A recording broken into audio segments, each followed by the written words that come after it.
What's going on, guys? Welcome back to Weekly GCap, the only source you'll ever need to catch up on all the gaming news from the last week. As always, we got quite a couple stories to go through, so let's go ahead and get right into this. First things first, the open beta release window was announced for Final Fantasy XIV on Xbox. This coming from Genki on X. Quote, Final Fantasy XIV Xbox open beta will begin in February. They are planning to begin the open beta around February 21st, but plans could still change, end quote. So, if you haven't had a way to play Final Fantasy XIV before, this would be a great time to try it out. I personally, it's not a game that I stick with consistently, but I have played it a decent bit over the years, and yeah, it's definitely worth diving into if you're even slightly interested. Next up, it has been confirmed that Horizon Forbidden West is coming to PC. You can see the trailer on your screen. There's all the cool 4K, max frame rates, all that crazy stuff that comes along with PC ports. There's not an official date yet, it's coming sometime in early 2024, but I figured I'd at least put it on your guys' radar. And good news, they'll be utilizing stuff like DLSS 3, so if you have a lower end rig, that should help you out. Next up, we got a bit of a sales update for Hogwarts Legacy. Obviously, you remember all the controversy around that one last year, which we'll talk about that in a second. But anyway, this coming from Variety. Quote, Hogwarts Legacy crossed 22 million copies sold by the end of 2023, with approximately 2 million of those units selling during the December holiday season, according to Warner Bros. Games, end quote. So, if you remember back when this game was releasing, there was a lot of quote-unquote boycotts, or people trying to boycott the game, and similar to Bayonetta 3, the boycotts didn't exactly work out, and here it is, sitting at over 22 million copies sold, not even a year after release. So, yeah, Hogwarts Legacy, it was an amazing game. It deserves the success. And how about we all just agree to not boycott games anymore? Because it's a pretty stupid concept. Next up, Palworld Early Access will be coming soon. It's going to be starting January 19th, and I don't really know what to say about this one. You're seeing the gameplay on your screen. In the description of the video, it's described as being an open-world, creature-collector, third-person shooter game. So, take that as you will. When they say creature collector, they are kind of referring to like the Pokemon style of games. So, I don't know, open world Pokemon shooter, there might be something there. Personally, I'll be trying it out. Next up, the MSI Claw handheld was announced. This is coming from Tom's Guide. Quote, the MSI Claw is the next handheld gaming console looking to topple the Steam Deck. Announced during CES 2024, MSI's upcoming device is the first handheld powered by an Intel Core Ultra Meteor Lake CPU.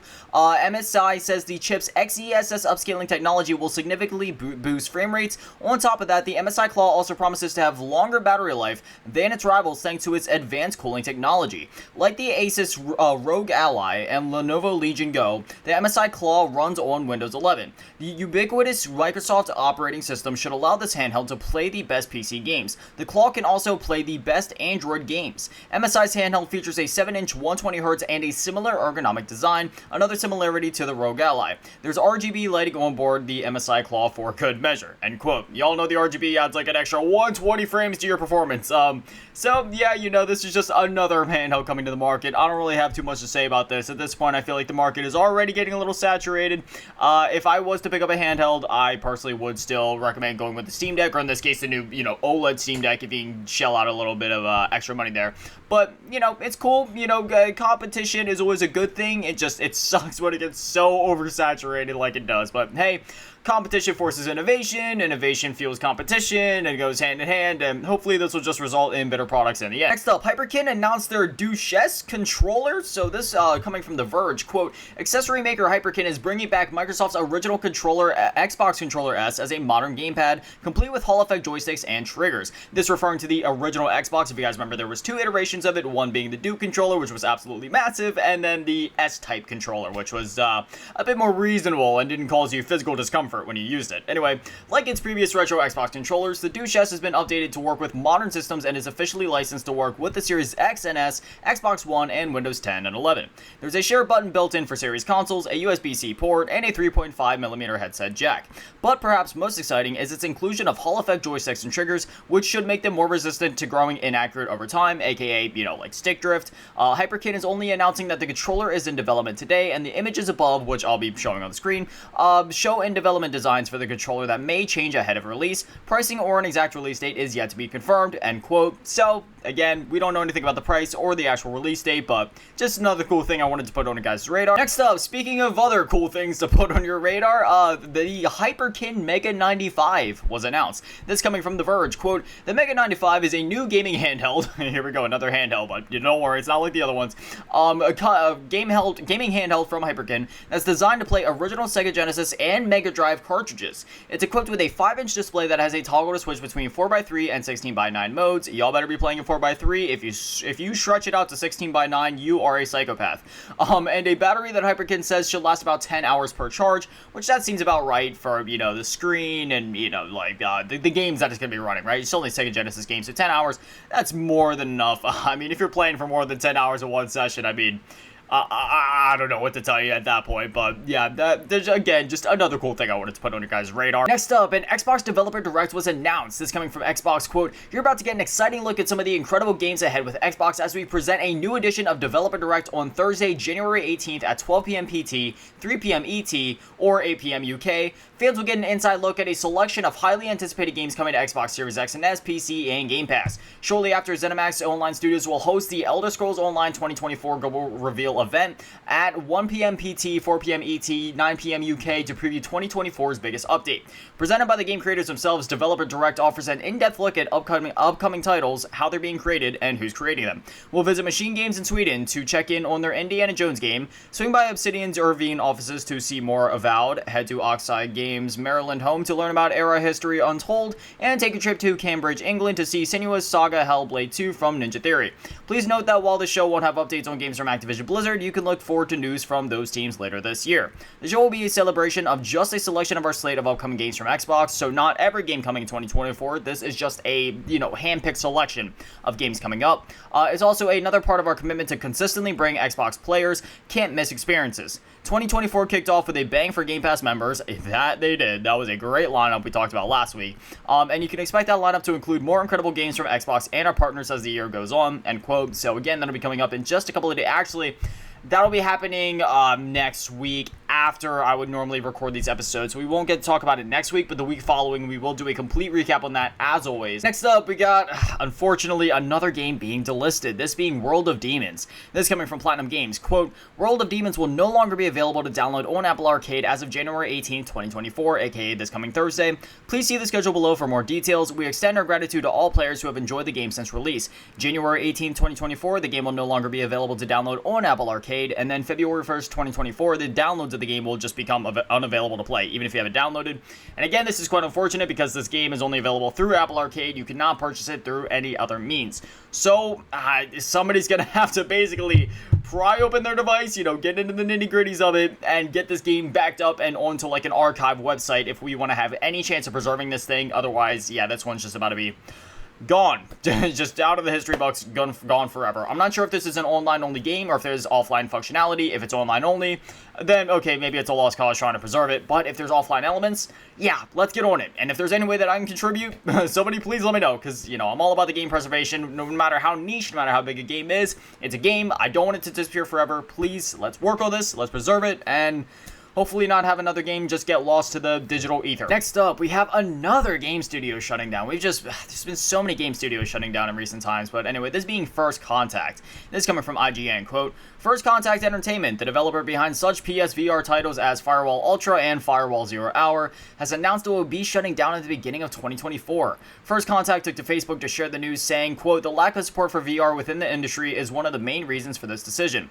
After almost 8 years of working with the most amazing team I've ever had the pleasure of being a part of, I'm sad to announce that we will be closing our company First Contact Entertainment by the end of the year." First Contact Entertainment wrote, "The lack of support for VR within the industry has eventually taken its toll. As a AAA VR game developer, we are just not able to justify the expense needed gouging sick forward. We are a team of fearless innovators willing to push new technologies to its limits. I'm extremely proud of the team and grateful to our investors, our partners, and of course our community of dedicated and passionate players. It's been a wild ride. Thank you." End quote. I wish all of these developers and, you know, employees the best just in general. I mean, you know, it's sad every time that one of these studios ends up closing down, but, you know, it's just when you consider that, you know, they were only developing VR games, it kind of makes sense. I mean, again, it's not a, you know, it's sad that this happened in the first place, but it at least makes sense because, you know, VR, it's still a relatively niche thing. Sure, it's getting bigger, but it's still pretty niche, and when your whole business model relies on that, then yeah, it's really unfortunate, but I truly do wish all these people the best. Hopefully they can find some other work soon, and hopefully they can even stay within the industry, because clearly they're passionate about what they do. Next up, there was a new toaster released, this being the Xbox Series S toaster.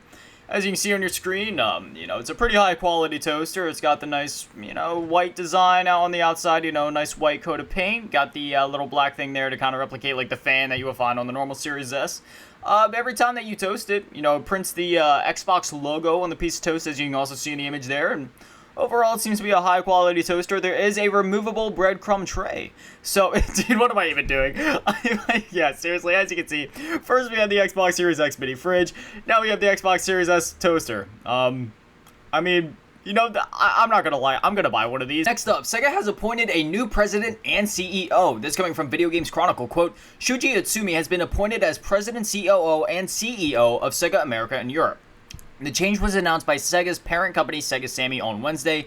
Utsumi has had a storied career in the video game industry, including being instrumental in the founding of Sony Computer Entertainment and launching the PlayStation in North America. He also helped launch the Sega Dreamcast outside of Japan and served as the executive producer of dozens of Sega's classic hits. Utsumi originally departed Sega in the early 2000s, where he went on to work at Disney Interactive. Utsumi returned to Sega in 2020, serving as the CSO of Sega of Japan, as well as the general manager of Sega's game content and service business HQ. Sega recently provided some new details about its reboots of classic titles. At the Game Awards in December, the company said it was developing new entries in the Jet Set Radio, Streets of Rage, Golden Axe, Shinobi, and Crazy Taxi series. Using the slogan, Power the Next Level, Sega released a debut trailer showing off all 5 games in action, which I'm sure you guys remember that. I was going pretty crazy about it when we covered it on the show here.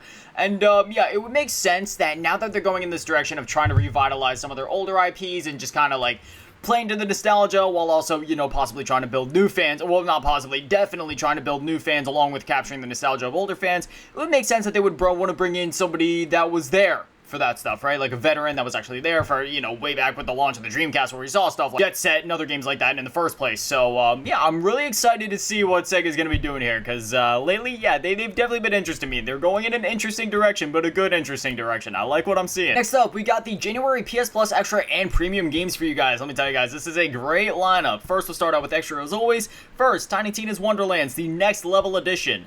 And then Resident Evil 2, Hard Space Shipbreaker, LEGO City Undercover, Just Cause 3, Session, Skate Sim, Shadow Tactics, Blade of the Shogun, Vampire the Masquerade Swan Song, Surviving the Aftermath, and then we move on to PS Plus Premium, and again, another solid lineup here, Rallycross, Star Wars Episode 1, The Phantom Menace. This was like a tie-in game for that back in the day. It was like, surprisingly, you'd think it would be all about the lightsabers and clashing, but it was a bit more of a puzzle game, but still, it was really good. Highly recommend that one. Street Fighter, the 30th Anniversary Collection, comes with like 20-some iterations of Street Fighter. It's insane. Legend of Mana, and Secret of Mana. So again, just another amazing lineup all around. I can highly recommend any and all of these games. And finally, previews went live for Suicide Squad Kill the Justice League, and oh wow, it is not going well. So we have a couple of reports to go over from, you know, just some of the more well-known gaming journalists / game sites and stuff. We're gonna start out with VGC. We're not gonna read like the whole reports from either of these places. We're just gonna go through like the highlights per se, or like the conclusion. So for VGC, quote, "There's no getting around that for Arkham fans. Suicide Squad is an entirely other beast. As stark a difference as it is being able to see the city in daylight, but being different from before doesn't mean that it's necessarily new, especially when it seems to be taking older ideas from both the open world action of Crackdown and a loot-based approach to gear like Marvel's Avengers. Yet, as flawed as Crystal Dynamics' title was, it did at least deliver on the fantasy of playing as your favorite superheroes. After breaking new ground for the superhero genre, just consider how Arkham-esque Spider-Man's combat is. It's sad to think that a decade later, Rocksteady is merely following others." Whew, pretty harsh. And again, that was just a conclusion of it. If you want to read more, feel free to go to Video Games Chronicle's site and read through the whole report. It was pretty rough. And now we're moving on to IGN. You know, the same ones that, you know, tend to be maybe questionably a bit more kind or positive to some games that more people would be a bit more critical of. Well, here's what they had to say. Again, we're not reading the whole thing, just going through the highlights. First off, the headline for the article: Suicide Squad Kill the Justice League preview. We played it and didn't like it. And then going down just to another highlight here. Unfortunately for Suicide Squad, once the fun story bits end, you're left with a much less inspired combat system and an open world that's filled with tedious tasks. And then all the way at the bottom, when we get to the conclusion, they say, "I know I've been really hard on Suicide Squad Kill the Justice League, and believe me, I really want to be wrong about it. Not only is Rocksteady one of my favorite developers, but the genre is one I've spent far too much time in across Destiny, Anthem, and yes, even Marvel's Avengers. But while there's a story here that makes me wonder where the heck all this is going, I left the preview event less optimistic than when I came in. Man. Here's hoping Suicide Squad wins me back when it releases on February 2nd.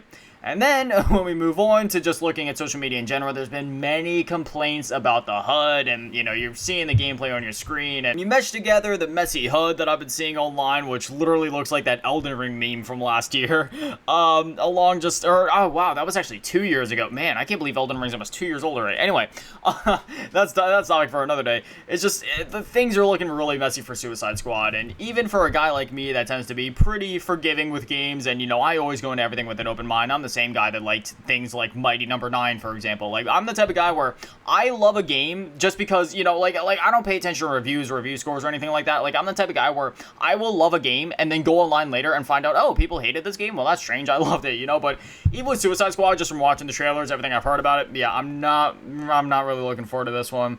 I'm going to be playing it just for the story, but even then, I'm waiting until this game goes on sale before I pick it up. But, yeah.